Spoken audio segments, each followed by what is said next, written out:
This dancing bed of the 22 IDEX V2 by Vision Miner right here is not just a gimmick, but it might open up some really interesting opportunities for non-planar and multi-axis printing. But more on this in a second. I'm here at the shared booth of Bondtech Slice Engineering, Redrick and Vision Miner at Formnext 2023 in Frankfurt to take a look at Rob's new baby, the 22 IDEX V2. I've known Rob for many years and couldn't decline when he asked me if he could support my trip to Frankfurt and take a look at this high-performance 3D printer, which still uses a very open hardware and electronics system. This isn't just an infomercial about their business 3D printer, but Rob and Nazar shared some very interesting insight into how to build and operate a high-temperature printer and the story about one of my favorite bed glues, their Nano Polymer Adhesive.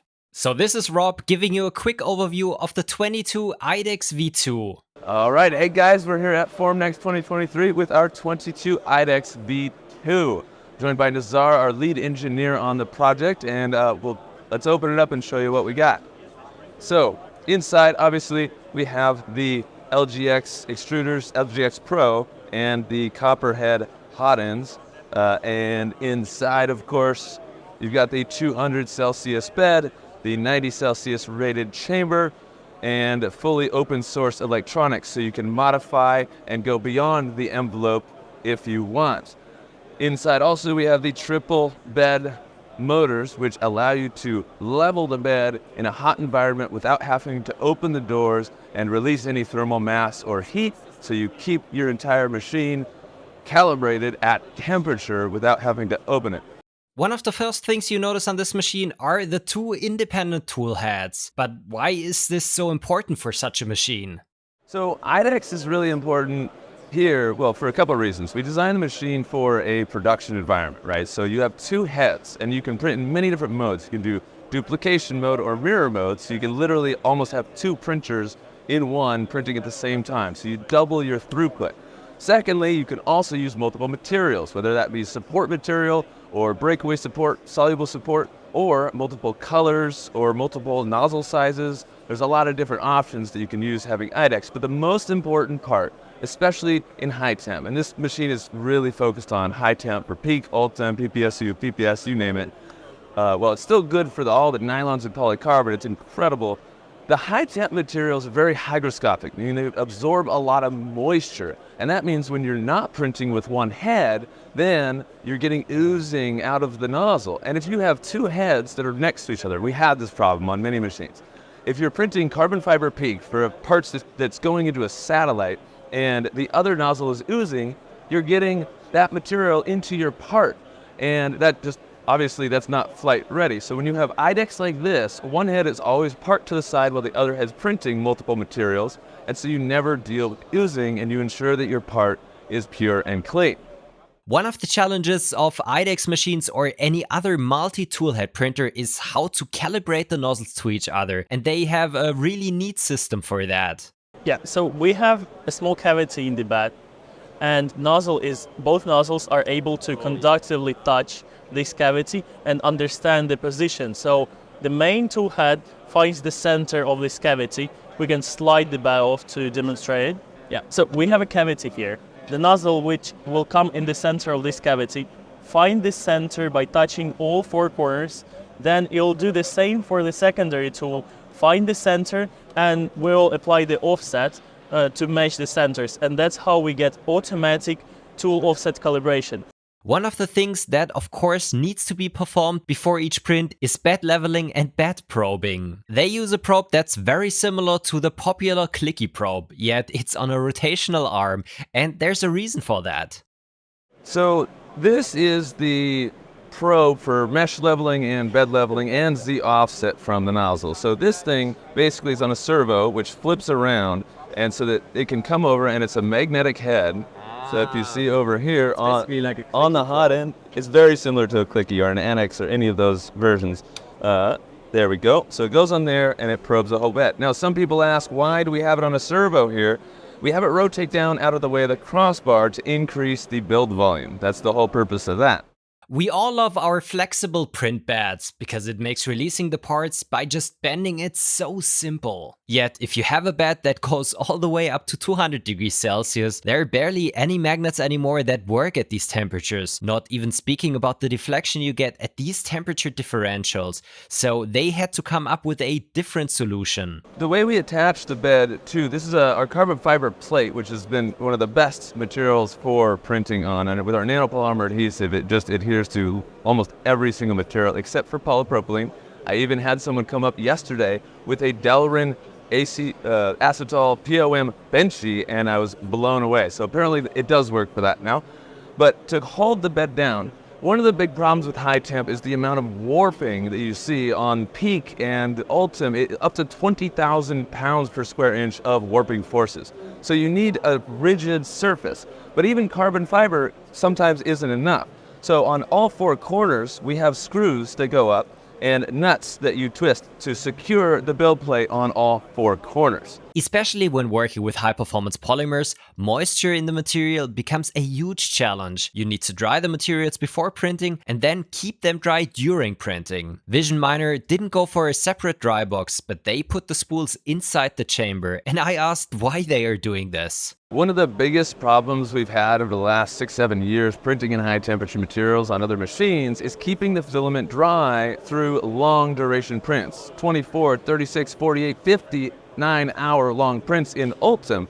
Ultem will absorb moisture to the point where it's unusable in 10 minutes in open air. So it's critical to keep your filaments absolutely bone dry. By storing the filament that's printing inside the heated chamber at 90 Celsius, that's enough to keep the humidity down and the filament dry, and it keeps your prints beautiful and up to spec throughout the entire printing process, no matter how long it is. So that was one of the big things that we wanted that was just absolutely necessary for a high temperature machine. You'll dry your filament firsthand, and then we put it into a vacuum chamber and pull vacuum to lower the boiling point of water and just evaporate as much moisture as possible. And then you load the machine, and it's probably already warm, so you put the filament inside, close it up, allow it to heat soak for 20, 30, 40 minutes, and then just begin printing. You do all your calibration when it's hot, without opening anything up, and start printing. So everyone who has already worked, even only with ABS, knows that higher technical materials need elevated chamber temperatures to reduce warping and to ensure good layer adhesion. Yet there's not only an active heater that warms up the chamber, but also the bed plays a major role here. Okay, so in the chamber, first of all, we have a 200 Celsius bed, and in high temp printing, that gives you a little window of very high temp environment. And then to add to that, we have a PTC heater down at the bottom with a convection fan that pumps heat out, and it goes up, and we have a blower fan on the side to circulate even more air. And we rate it, we advertise 90 Celsius. Again, it's an open source machine. We've had it up to 160 Celsius. The bed is actually capable of 300 Celsius. Now, we don't guarantee long-term longevity with those temperatures, but it can be done. If you take a look at the spec sheets of materials like Ultem or Peak, you'll often see that these materials usually require a chamber temperature of over 200 degrees Celsius, which this machine is not rated for. But they got the experience to get these materials working nonetheless. And they're not only sharing that valuable knowledge with their customers, but also run a very interesting YouTube channel talking about challenges and solutions to print high-performance polymers. Definitely worth checking out. So when you're printing in high temperature materials in only a 90C chamber, there's challenges because really for Ultem, for big solid Ultem parts, you want 230 or more in the chamber. That's to get the full mechanical properties, great layer welding, excellent adhesion, and no warping. But we've been doing this since about 2017, so we've worked a lot of different ways to get parts to work. And often parts are smaller, shorter, sometimes they're bigger, but thin walls up to about a centimeter thick. Can be done in most of the materials. Materials like Peak, even on the machines that have the 230 Celsius chamber, because it's semi-crystalline, it doesn't necessarily matter if you're printing at its TG. Peak will actually get kind of droopy at its TG, and you can't print there, so it's even more challenging. Each part has its own personality in Peak, and that's why I'm really excited for machine learning and AI systems to help predict the behavior of the polymers as they warp and they curl, and you have internal stresses and things like that. So it's really an art and a science of Machines like this, most high-temp machines on the market require an operator. And the more experience that operator has, the better chance they have of having successful parts the first time out the gate. But when you're beginning, you should just expect to print the parts several times to see where the challenges are. And then when you have a machine from us, you have our support and you get access to all of our experience. We're doing a lot more videos on how to print PEEK, the challenges and the methodologies to get around it. So we support all our customers with our 6-7 years of experience doing this, and we can predict by looking at it. So it's very, very challenging. We're very open and honest about that. It's not easy, but 9085, Ultim 9085, it prints like a dream. It's actually pretty easy at this point. We've got the machine capabilities that keep it going well, and the slicer profiles available. We're using Crucial Slicer now, actually. And yeah, so you can do a lot. PEEK's difficult no matter what, but the Ultims are doing very well. And PSU, heck, all these different materials are easier than PEEK and very capable on air. So, you can always reach out and ask us too. We love helping people. Rob and Nazar then shared a couple of rather non-intuitive tips on how to get these challenging materials to work. And conversations like this are the reason why I love doing all of this so much. Now, one of the ways that we've gotten around the challenges of these high-temp plastics in lower temperature chambers, even the machines at 230 Celsius sometimes are printing at 30 millimeters a second. If you print really slow, you can force a lot of heat down into the part, and you can maintain that part temperature. But it's really a game of chasing layer dwell time and cooling time and part temperature and all that. So each geometry is different. And what we found actually is printing very fast can also be effective. Nazar, you want to tell us about that? Yeah, so the way we can get the perfect layer adhesion for those high-temp materials like PEEK, we print, instead of printing very slow like others do, we print insanely fast. For example, let's take a look at this part. While we start printing there and print slow, this part where we start cools down. Instead, we'll print very fast. We have in Slicer, we have the automation procedure for the layer time calculation, and it will determine the perfect speed to ensure the perfect previous layer temperature, so the adhesion is very strong. So what we do in fact with the heated bed, we just make sure it sticks perfectly. That's why we have so high temperature for the bed. It can reach 200 degrees from the factory and can go much higher than that if you want to customize the software. But the next thing, we have the nozzle which is heating the material and we extrude it. To get the perfect layer adhesion, I mentioned we print fast, and to reduce warping we have the heated chamber. So the key element is printing very fast for high temp. The 22 IDEX V2 is a professional machine with a professional price tag, and probably something many of us can just dream of owning. Yet the nice thing about this machine is that their material system is fully open, and even most of the hardware is off the shelf, which really distinguishes this machine from many others in the professional market. But listen yourself. Our key is always getting the customer what they need, not necessarily what they ask for. A lot of times people say, hey, I want this part and I want it in PEEK. And we always start with, okay, why do you want it in PEEK? Because PEEK's the most difficult, the most expensive, and there's a lot of materials that can be just as good at a fraction of the price and a fraction of the difficulty. And a lot of the times they're like, oh, well, it's the best, right? It's like, well, there's trade-offs, right? So when it comes down to it, it's a fully open material system. We don't lock this thing down, and we don't want our customers to be locked down. They can make their own filament. They can buy the filament off our store. We use two different dealers, primarily 3DX Tech and Ascentium. They're US made and they're very consistent. The last 7 years, we've seen these two brands be the most consistent quality filament, and that's why we use them. There's other great brands out there as well, and you're more than welcome to use them. That sort of goes into the way that the machine is designed as well. We designed it for a production environment. In our production environment, we've been really tired of proprietary parts that are overly expensive and firmware that's locked down, but it's open source. It's Marlin, just open it. No, it's proprietary. I don't want to pay $1,000 for a nozzle on a $15,000 machine. So instead of designing our own thing, we went to the industry's best. That's why we use Bondtech. All they do is extruders. They're masters of extruders. We don't need to reinvent the wheel. Slice Engineering hot ends. They have the best hot ends on the market. Well, that's debatable, but they have very, very good hot ends.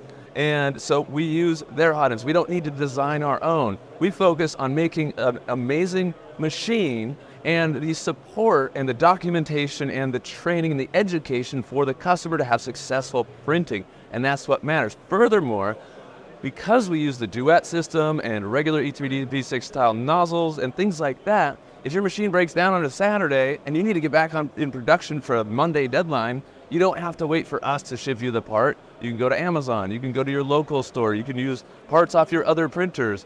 It's all industry standard parts, which make it operate at a very high level and makes it easy for you to actually maintain in a production environment without having to rely on us for our expensive proprietary stuff.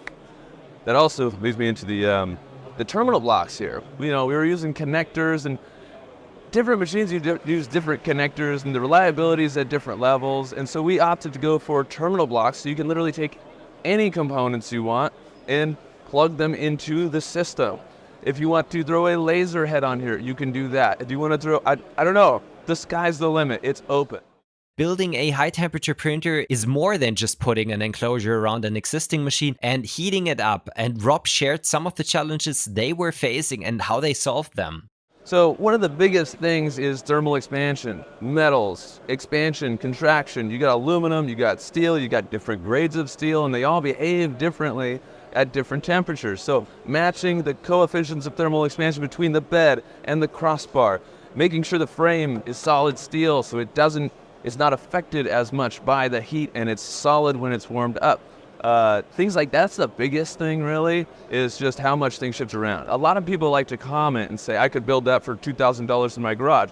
I'm like, you could, and it would take you 6 months and you would have to calibrate it every day, every time you heated it up. I've talked to plenty of people, and there's also people that comment who are like, yeah, I built a high-temp printer in my garage out of this thing, and I probably spent $10,000 over a year and a half, and countless more man hours, and if I wanted parts, I'd just buy one. So I encourage people, build your own machine, build a high-temp machine. You can do it, it's awesome. But this machine is for businesses that want to get a machine and start producing parts. They don't want to spend all their time and money building their own machine and figuring out all the problems as they go along. It's for business. It's for making money with 3D printing.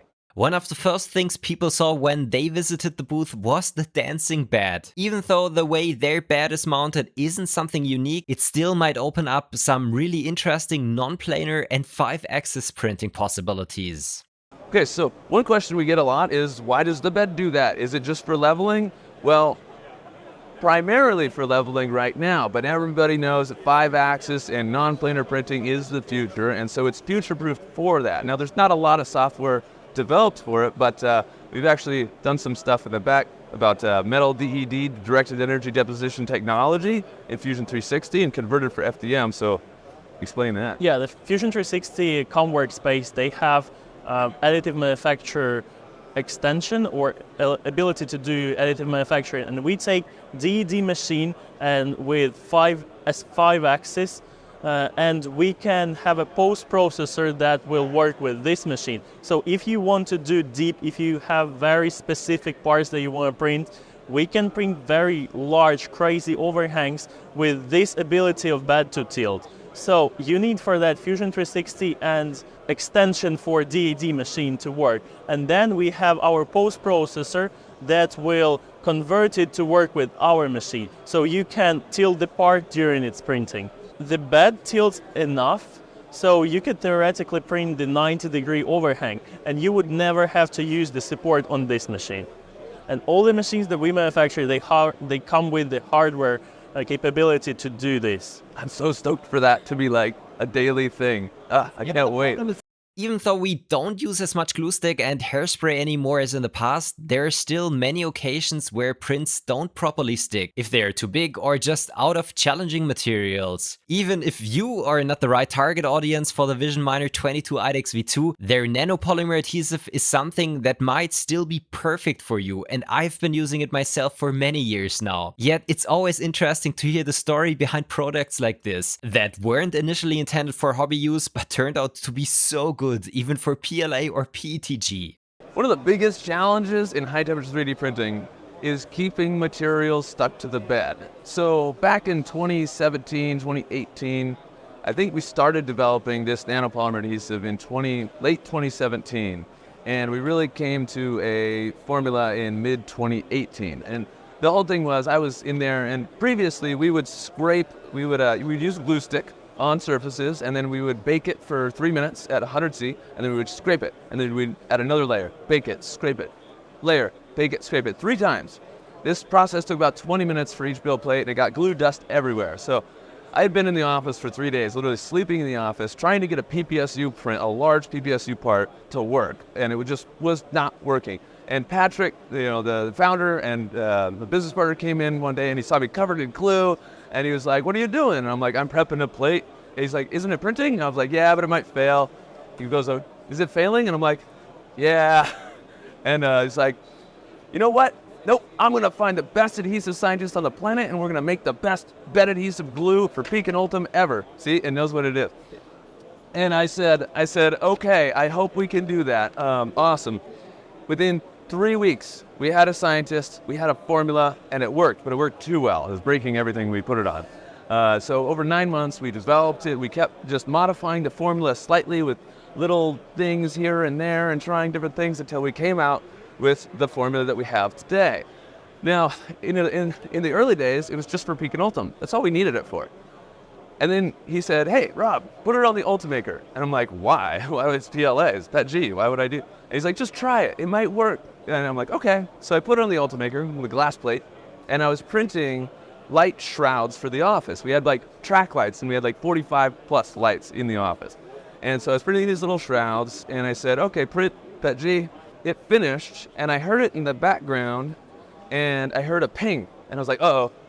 And I went over to it, and the part had released from the plate. It had cooled down enough, and it had released itself. And I was like, "Oh, well, it looks like it's still there. Let me try again." And I printed again. And then it cooled down, and it came off. And then I was like, "Okay, again." I printed 45 of the same part in sequential order on one coating in PETG. And I said, "Patrick, I think we have something good here." And from there, we tried it on every different material. So, you can see the list. You have PLA, ABS, PTG, ASA, nylons, polycarbonate. It's like we never planned for this. We did not expect it to work this well for just about everything. The only stuff it doesn't really work with is polypropylene. And, well, actually, it does kind of work for PLM, but Delrin is very difficult. So I recommend using high-temp nylon instead of Delrin on just about anything. Some grades of raw aluminum, spring steel. You can put it on PEI, textured PEI, carbon fiber, Garolite, FR4. You name it, it pretty much works on it. All right, if you buy using CNC Kitchen as the code, then you'll not only get 10% off, but you'll also support CNC Kitchen's channel, and he'll get 10% commission on your purchase.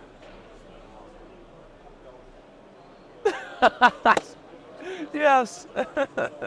So this was a look at the 22 IDEX V2 by Vision Miner, and I really enjoyed the technical insight that Rob and Nazar gave me. So if you're looking for a business 3D printer for high performance polymers, then check out the 22 IDEX V2, and if you just want reliable prints, then their Nano Polymer Adhesive is just amazing. Links in the description, and thanks to Vision Miner for supporting my work.